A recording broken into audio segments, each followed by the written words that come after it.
एकांत स्थल में कुछ देर बैठने का अभ्यास करना चाहिए। एकांत सुख मास्यताम, 24 घंटे में 48 मिनट का तो रख ही लो शांत एकांत। अपने कमरे में शयन के समय आधा पौन घंटा अगर आप निकाल पावे, बड़ा आनंद आएगा।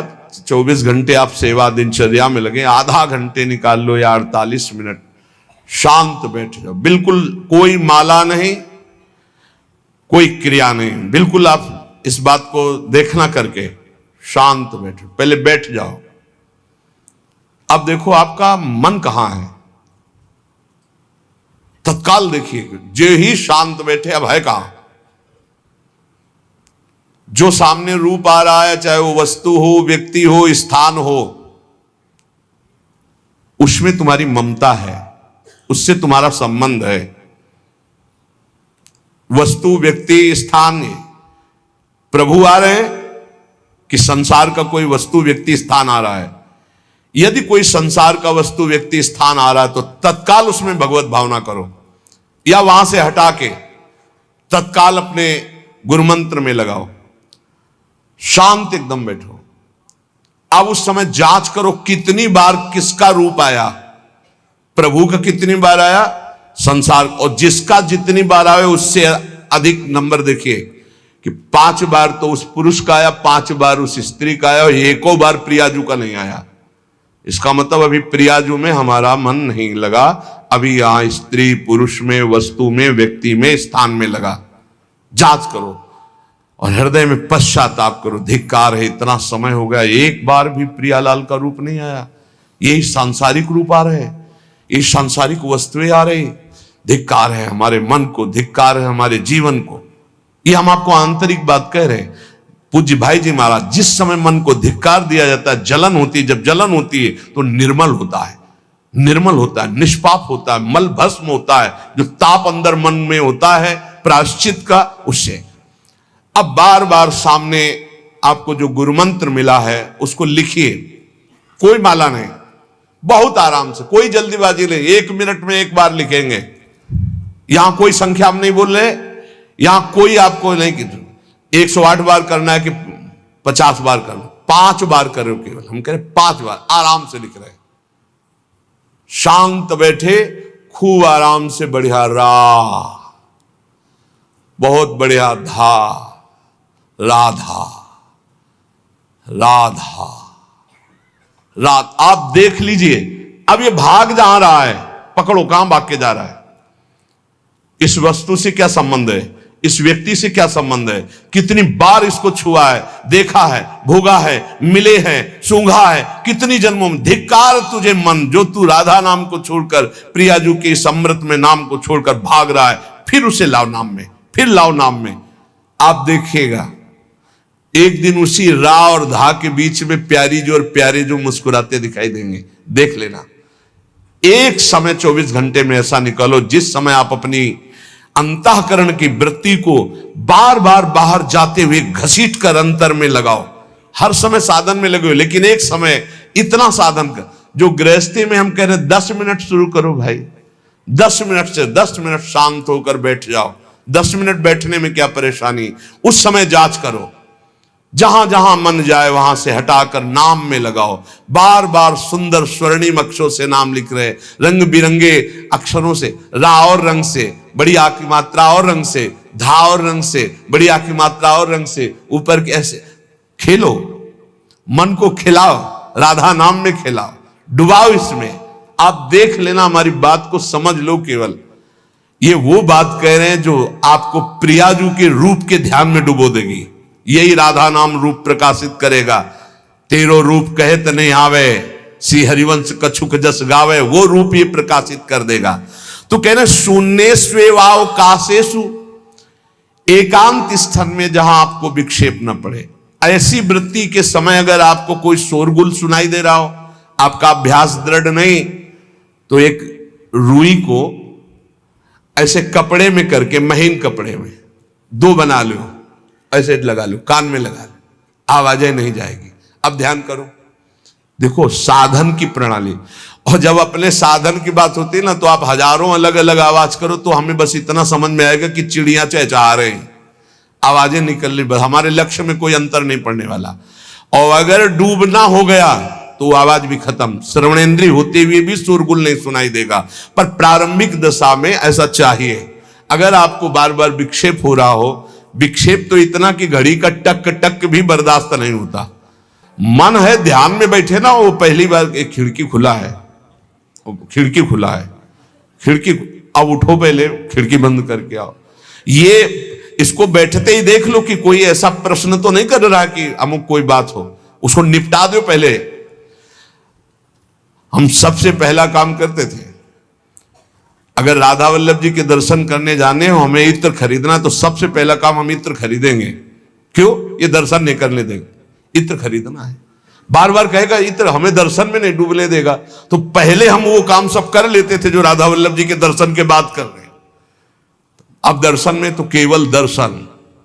ऐसे ही जब हम ये जो 20 मिनट 30 मिनट 40 मिनट समय की बात करें, इसमें जब आपको समय देना हो तो कृपया मन के लिए कोई काम मत छोड़ना, वो बिल्कुल फुर्सत वाला। इसलिए हम कह रहे हैं सोने जाने के समय कि अब हम शयन करने जा रहे हैं, उस समय आप समय दीजिए।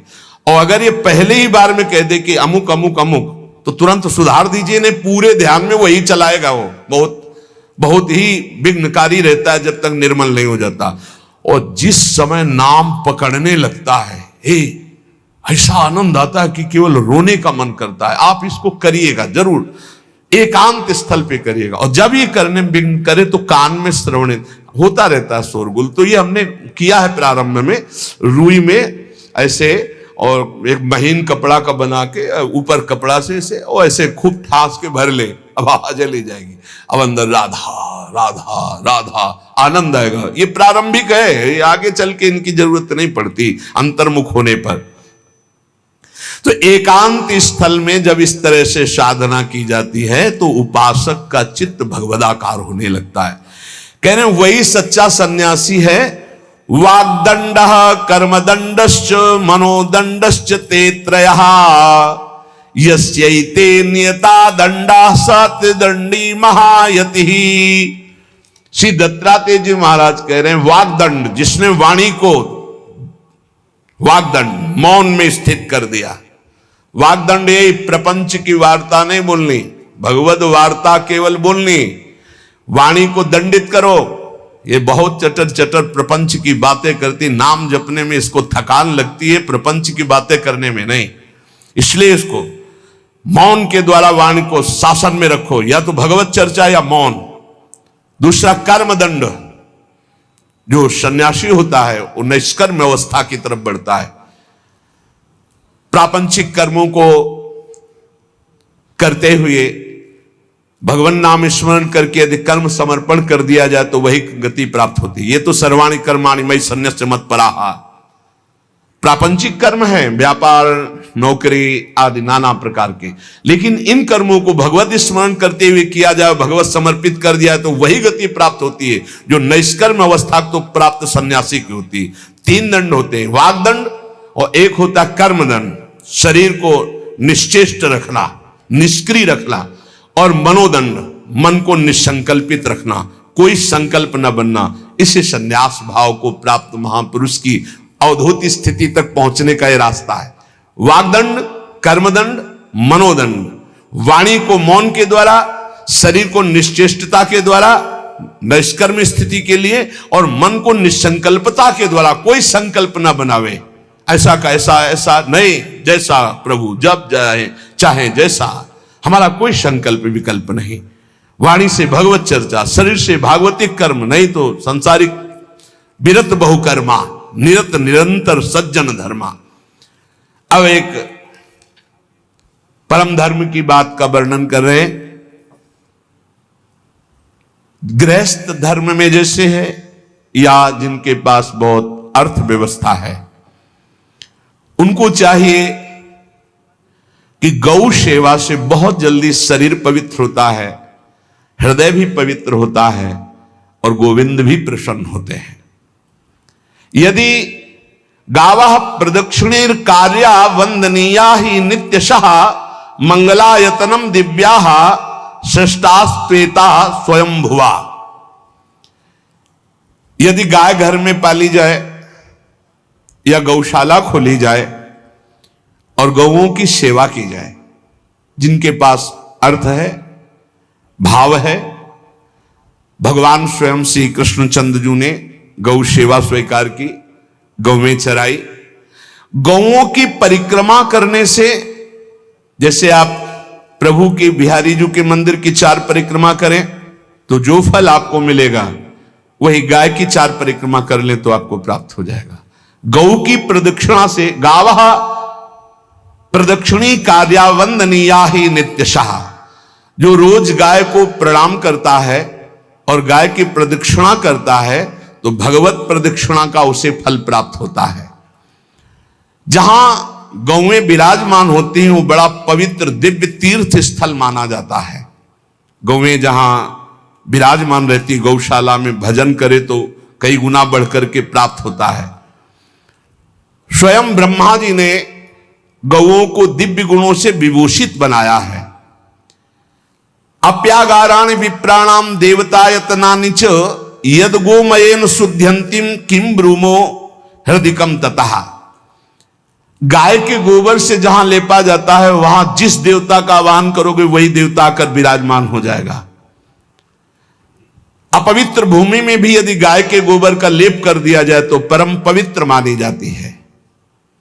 गाय बहुत पवित्र, जहां वो बैठती है, जहां वो मूत्र त्याग करती, गोबर त्याग करती, वो स्थान तीर्थ तुल्य पवित्र माना जाता है।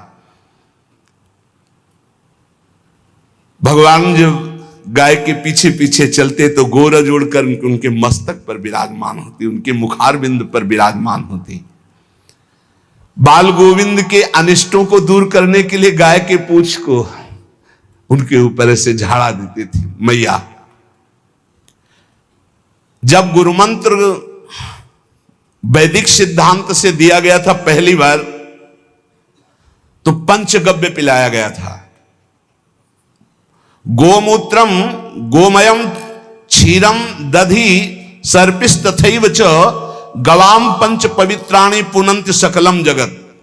कितना भी बड़ा पापी हो, अगर पंचगव्य पिलाया जाए तो वो वैदिक मंत्रों को स्वीकार करने लायक हो जाता है, पवित्र हो जाता है। पंचगव्य में 5 चीजें गाय की होती है। गाय का मूत्र, गाय का गोबर, गाय का दूध, गाय का दही और गाय का घी, ये 5 मिलाकर पंचगव्य पिलाया गया था। पहली बार जब वैदिक मंत्र दिया गया था तो पंचगव्य बनवाया था गुरुदेव भगवान ने सन्यास, और वो पिलाया था। ये पंचगव्य पिलाने से अपवित्रता का नाश होकर पवित्रता का संचार होता है। इसलिए धन्य है उनका जीवन जो गौ सेवा परायण है भगवत भाव से। गाय में साक्षात भगवान का भाव रखकर गौ सेवा करते हैं। त्रिषिता गौर गृहे बद्धा गेहे कन्या रजस्वला देवशास्त्र सन्निर्माल्य हंति पुण्यम पुराकृतम। यदि घर में गाय बंधी है और भूखी है और प्यासी है तो तुम्हारे सारे पुण्य नष्ट हो जाएंगे। अगर घर में रजस्वला कन्या बहुत काल तक है और उसका विवाह आप नहीं कर रहे हैं तो आपके सारे सुकृत नष्ट हो जाएंगे। यदि घर में ठाकुर जी विराजमान है और कर का पहनाया हुआ माला सुबह तुमने देख लिया तो तुम्हारे सारे पुण्य नष्ट हो जाएंगे, क्योंकि शयन कराते समय तुमने उतारा नहीं, अर्थात तुम सेवा में प्रमाद करते हो। तो देवतास्त्र सन्निर्माल्य हंति पुण्यम पुराकृतम। जैसे सुबह श्रृंगार किया तो रात्रि के शयन के समय वो हटा लेने चाहिए माले। जब हम शयन कराते हैं तो भले पुष्प शैया पे शयन कराएं पर माला नहीं धारण कराएं। श्रृंगार का माला अगर दूसरे दिन दर्शन किए क्यों पहने ठाकुर जी तो तुम्हारे सुकृत नष्ट हो जाएंगे। गाय बंदी हो घर में, वो प्यासी है और भूखी है, तुम्हारे सुकृत नष्ट हो जाएंगे। त्रिषिता गौर गृहे बद्धा, क्योंकि तुम्हारे पास है, सेवा करना चाहिए। यो वै गाम प्रतिसिद्धेन्त चरंतिम च स्वतरणम नरहा तस्य पूर्वे च पितरा कंपन्ते पतनोन्मुखा। यदि गाय हरी हरी घास चर रही कहीं और तुमने डंडा ऊपर प्रहार किया और लाठी मारी तो तुम्हारे पितर खोपड़ी के बल नरक जाने के लिए तैयार हो गए। ये लिखा है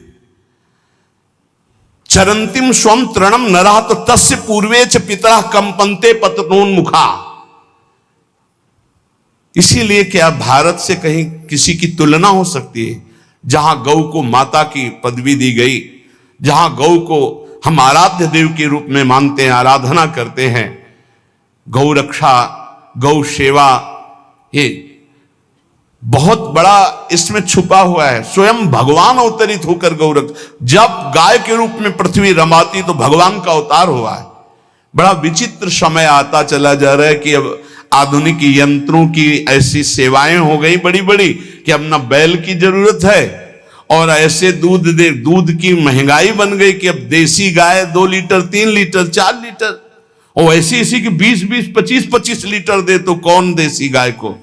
तो गौओं का सेवा का भावना शास्त्र आज्ञा करता है कि जो प्रतिदिन अग्रग्रासे परोभावा कर्तव्यो भक्ति तोन्वहम अकृत्वा स्वयं आहारम कुर्वम नापनोति दुर्गतिम। जे ही तुम्हारे गृहस्थ में घरों में पहले होता था, अब तो भगवान जाने, जे ही पहली रोटी तवा में गई तो वो निकाल करके पक्की रखी जाती थी गौग्रास के लिए, पहला रसोई में। तो इसमें लिखा प्रतिदिन स्वभोजनम, पहले स्वयं भोजन न करके गाय के लिए ग्रास निकालना चाहिए।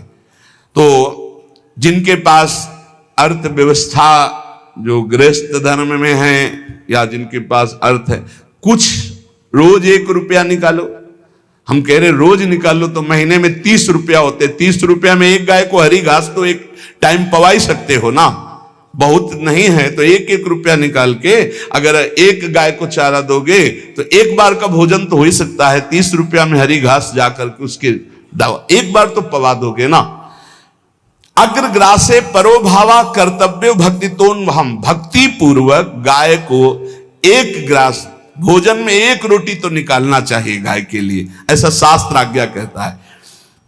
जो ऐसा करता है तो अकृत्वा स्वयमाहारम कुर्वन् नाप्नोति दुर्गतिम, अपने आहार से 1 रोटी निकालकर गाय को देता है और स्वयं 3 रोटी भले पाले 1 रोटी गाय को दे दी तो बोले उसकी दुर्गति नहीं होगी, अर्थात उसके अंदर भाव बढ़ता चला जाएगा वो भगवान की भक्ति में। और तेनाग्नयो हुता सम्यक पितरश्चापि तर्पिताः देवास्त पूजितास्तेन यो ददाति गवान्हिकम। जो प्रतिदिन गौग्रास निकालता है, अर्पित करता है, तो उसको अग्निहोत्र करने का फल मिलता है, उसके पितरों को तृप्ति मिलती है और समस्त देवताओं के पूजन का फल मिल जाता है जो गौग्रास निकालता है। यो वै ताड्यते यष्ट्याधेनुम मर्त्यो विमूढ़धि। जो मूर्ख मनुष्य, जैसे अब गाय दूध नहीं दे रही, मार डंडे डंडे मार रहे हैं, इंजेक्शन लगा रहे हैं, ऐसे वैसे कर रहे हैं, उसको ताड़ना दे रहे हैं, तो बोले जो मूढ़ बुद्धि मूर्ख मनुष्य, यो वै ताड्यते यष्ट्याधेनुम मर्त्यो विमूढ़धि, वो गाय को लाठी से मारता है, डंडे से मारता है, हाथों से मारता है, तो धर्मराजस्य नगरेशा याति करवर्जिताहा।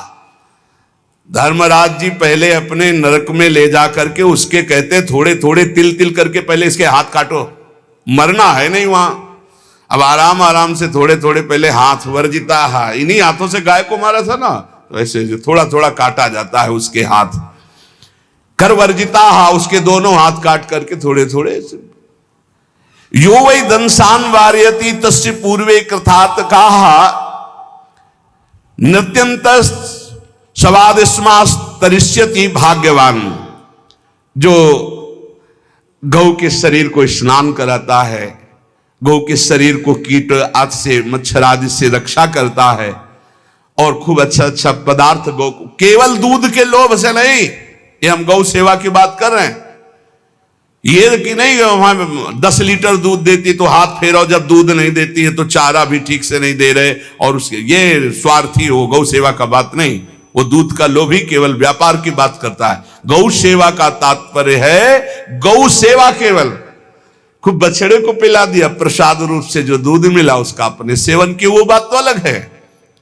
अब बछड़े को तो जरा सा केवल पिन्हाने के लिए कर दिया और खूब सारा दूध लीटर में नाप करके जा रहा है, और उस समय तक तो खवाओ पियाओगे ही खूब अच्छे से, इसके बाद जब दूध देना बंद किया तो उसका आदर सत्कार खत्म, खोल के बाहर ऐसे वो प्लास्टिक खाते घूम रही, तो ये गौ सेवा नहीं मानी जाएगी, वो स्वार्थ पूर्ति मानी जाएगी। जो सदैव गौ सेवा करता है, उसके डांस मच्छर हटाता है, स्नान कराता है, पीठ में हाथ फेरता है, उसके पूर्वज जो पितर होते हैं वो नाच पड़ते हैं, उनका मंगल होना शुरू हो जाता है कि हमारे वंश में गौ सेवक पैदा हुआ, बड़ा भाग्यवान है और वो गौ के द्वारा हमें तार देगा, ऐसा भाव। गौ सेवा हमारे सनातन धर्म में बहुत बड़ा स्थान गौ सेवा का है। पर एक बात ध्यान रखें, इन सब सेवा का फल है भगवान के चिंतन में निरंतर वृत्ति डूब जाए। हमारी एक एक वृत्ति, एक एक क्षण भगवान के चिंतन में डूब जाए। अगर नहीं तो हम आपको उत्तर दे रहे हैं। कल प्रश्न हुआ था कि क्या गौ सेवा के बिना मुक्ति मिल सकती है? क्या महाराज नृग जैसा कोई गौ सेवक हुआ है दानी? भागवत में पढ़ लेना। करोड़ करोड़ गायों को, करोड़ों गौशालाएं थी, एक दो नहीं। इसलिए कह रहे करोड़ों शब्द कि आप उसको कोई ज्यादा ना समझें। पृथ्वी के कोई भूमि के कण गिन सकता है, बारिश की बूंदे गिन सकता है, लेकिन महाराज नृग की गौएं जितनी दान की गई वो गिनी नहीं जा सकती थी, ऐसा वर्णन आता है। अरबों अर्बुद गौओं की सब स्वर्ण से अभिषिक्त करके ब्राह्मणों को दान करना। इतने बड़े गौ सेवक, इतने बड़े दान करने वाले, एक चूक हो गई, ना दान लेने वाले तपस्वी ब्राह्मण की गाय किसी अन्य ब्राह्मण को दान कर दी, और वो ब्राह्मण ने जब गाय देखी बोली मेरी गाय चुरा ली। बोले महाराज नृग ने दी। महाराज नृग से कहा मेरी गाय है, तो उनका गौशाला में आ गई होगी, आपको 10,000 गौवें देते हैं, आप अपनी गाय। बोले मैं प्रतिग्रह नहीं लेता। जिसने दान लिया था उसने कहा गाय यही लेके जाऊंगा, तो उनका आप गाय छोड़ दीजिए, आपको 10,000 गाय देते। बोले नहीं लूंगा। बस अनजाने के अपराध ने गिरगिट बना दिया था, कुएं का गिरगिट। पर भगवान बड़े कृपालु हैं, गौ सेवक थे, इसलिए गोविंद द्वारिकाधीश जी ने उनका उद्धार किया। सब साधन का फल है अच्युत भावना से युक्त होकर, भगवत भावना से युक्त होकर निरंतर भजन करते हुए सेवा परायण रहो, चराचर जगत की सेवा परायण रहो। भजन करना ही सबसे बड़ा परम धर्म है। हम सब सेवाएं करें जगत की, लेकिन अंदर से राधा राधा राधा, गोविंद गोविंद गोविंद गोविंद, आनंद आ जाएगा। तन से सेवा करो, मन से भगवान के चिंतन, मामुनिस्मर युद्धते, भगवान के चिंतन में रहो। सेवा और व्यापार में अंतर होता है। गौ सेवा के बहाने से धन का जो दान लेना है और उसका अपने में प्रयोग करना, मैं पितरों सहित नरक जाना है, लिख लो।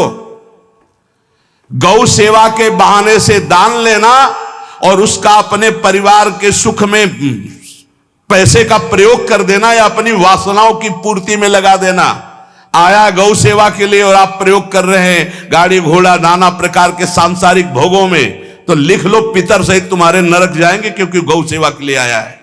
गौ सेवा का धन सिर्फ गौ सेवा में ही लगना चाहिए। आप गौ सेवक है, दूध पान कीजिए, रोटी खा लीजिए, लेकिन गौ सेवा का अर्थ आप अपने वासनाओं की पूर्ति में, अपने मनोरंजन में या अपने मन के संकल्प भावना में नहीं पूरी कर सकते। गौ सेवा के लिए ही पूरी कीजिए। गौ के वास का निर्माण, गौ के भोजन की व्यवस्था, वो दूध दे ना दे, वो कैसी भी अवस्था में हो, उसकी सेवा परायणता, उसके लिए सेवक रखना, सेवकों को भी सुख प्रदान करना, लेकिन स्वयं कभी गौ के सेवा के लिए आए हुए धन का स्वयं के लिए भोग न करना और निरंतर भजन रखना, उसे परम पद की प्राप्ति हो जाएगी। इसलिए हमारे सनातन धर्म में गौ सेवा का विशेष महत्व है और इस महत्व को सबको स्वीकार करना चाहिए। यदि आप गौ पालन स्वयं नहीं कर सकते तो 4 लोग मिलकर के, क्योंकि आज जो गायों की व्यवस्था वो बड़ी दयनीय हो रही है। दयनीय इसलिए हो रही कि दूध की अधिकता के चाह रखने वाले भैंस रखते हैं या विदेशी गाय रखते हैं। अपनी भारतीय जो देसी गाय है वो उतना अधिक नहीं देती कि 40 लीटर 30 लीटर 25 लीटर, बहुत अधिक देगी तो 5 और 8 लीटर। देसी शुद्ध गाय अपनी जो है वो 8-10 लीटर, बहुत जब व्यवस्था हो। नहीं तो अपने गांव में तो देखा है तो 2.5-3 लीटर से ज्यादा नहीं देंगे, 1.5 लीटर इधर 1.5 लीटर उधर, या बहुत हुआ तो 2 लीटर 2 लीटर। पर वो स्वर्णिम दूध होता है। जो दूध की चाह रखने वाले जन थे अब वो गायों को नहीं रखते, देसी गायों को कोई बिरला ही रखता है।